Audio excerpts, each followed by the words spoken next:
इस तालाब में एक जादूगरनी रहती है जिसके शरीर पे बहुत सारे सोने और हीरे के जेवरात लगे हुए हैं। इस जादूगरनी की एक खास बात थी, जो भी इसकी आवाज को सुन लेता था वह इसके बस में आ जाता था और इसे पाने के लिए कुछ भी कर सकता था।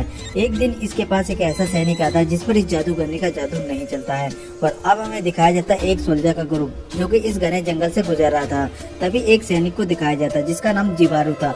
वह बचपन से ही बहरा था, वह किसी भी तरह की कोई भी आवाज को नहीं सुन सकता था। तभी एक सैनिक इन सभी को आज यहीं पर विश्राम करने के लिए कहता है।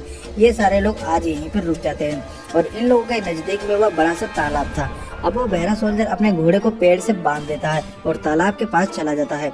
इसे पानी में एक सोने का टुकड़ा मिलता है जिसे वह अपने पास रख लेता है। लेकिन इन लोगों में से किसी को यह बात नहीं पता थी कि तालाब में वो जादूगरनी रहती है जिसका पूरा शरीर सोने और हीरे से भरा हुआ है। वह जादूगरनी पानी के अंदर छुपी हुई थी और इन लोगों के साथ दूसरे भी सैनिक आ जाते हैं। तभी पानी में से एक लेडी बाहर निकलती है जिसके जिस्म पर सोने और हीरे जड़े हुए थे।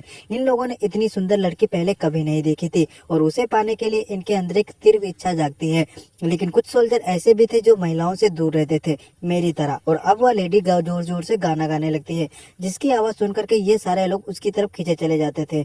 दरअसल इस लड़की की आवाज में ऐसा जादू था, जो भी एक बार सुन लेता था वह इसके बस में आ जाता था। और अब यह सब लोग उसे पाने के लिए पानी में जाने लगते हैं। कुछ लोग घायल हो जाते हैं, कुछ लोग डूबकर मारे जाते हैं। लेकिन इनमें से एक सैनिक ऐसा था जो बच गया था। दरअसल वह बहरा था, जिसे किसी भी तरह की कोई भी आवाज सुनाई नहीं देती थी। लेडी को बड़ी हैरानी होती है, आखिर आज तक उसकी आवाज से कोई नहीं बच सका। आखिर यह सैनिक किस मिट्टी से बना हो। और अब इस गोल्डन लेडी को इस लड़के से प्यार हो जाता है।